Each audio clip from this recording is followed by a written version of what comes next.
Pernah nggak sih, kalian tiba-tiba merasa merinding gitu, di saat suasana sunyi dan sedang sendirian saat tengah malam?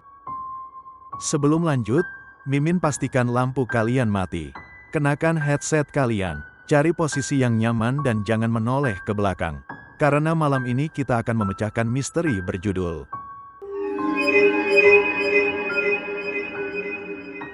seorang konten kreator, urban explorer, yang ambisius dan sedikit skeptis, ditemani kameramennya, yaitu Risa. Mereka tiba di Rumah Jendela Mati, sebuah rumah tua terpencil yang terkenal karena tragedi bunuh diri massal puluhan tahun lalu. Jendela di lantai 2 rumah itu kabarnya selalu pecah dan tertutup papan, seolah mati.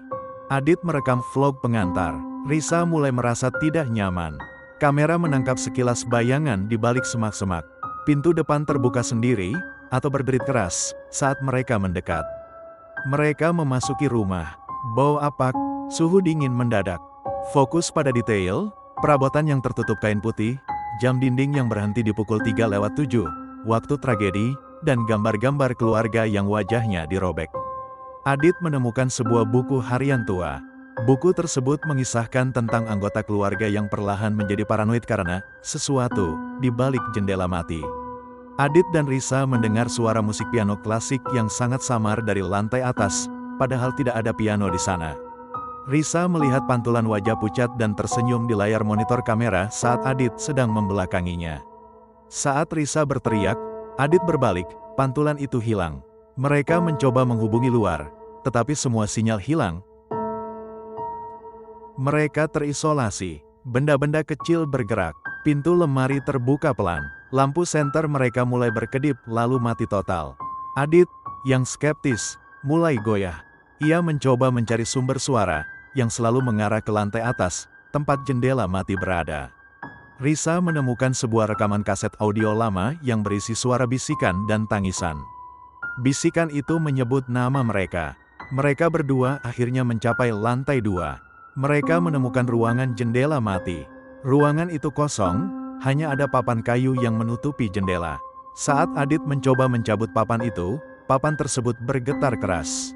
Tangan hantu yang gelap mencengkeram papan dari dalam. Mereka mundur, tetapi pintu ruangan tertutup dan terkunci. Mereka terperangkap, melalui celah papan, mereka melihat bayangan entitas kurus dan tinggi bergerak lambat di balik jendela. Saat terkunci, Adit membaca lebih dalam buku harian itu. Ternyata, pemilik rumah dulunya adalah seorang penyihir hitam yang mengorbankan keluarganya sendiri untuk memanggil entitas jahat bernama Sang Penuntut. Entitas itu terikat pada rumah, khususnya pada jendela, yang menjadi portal utamanya. Korban bunuh diri itu sebenarnya dipaksa mati agar arwah mereka menjadi makanan bagi Sang Penuntut. Siapapun yang memasuki rumah setelah matahari terbenam harus menyelesaikan ritual Sang Penuntut atau menjadi korban selanjutnya. Adit dan Risa berhasil keluar dari ruangan jendela mati. Mereka menyadari pintu keluar rumah telah menghilang, digantikan oleh dinding batu tua. Mereka harus mencari cara untuk mengusir Sang Penuntut. Mereka menemukan petunjuk terakhir di buku harian, hanya api yang berasal dari saksi, yaitu salah satu barang pribadi korban, yang bisa menutup portal sementara. Sang Penuntut mulai menampakkan diri secara fisik, siluet hitam tinggi, tanpa wajah, bergerak dengan gerakan patah-patah yang abnormal. Ia berbisik, memanggil nama mereka, mengatakan mereka akan menjadi makan malamnya. Mereka menemukan sebuah boneka lusuh yang merupakan milik anak bungsu korban. Ini adalah saksi yang mereka butuhkan. Saat mereka hendak membakar boneka itu, Sang Penuntut menyerang.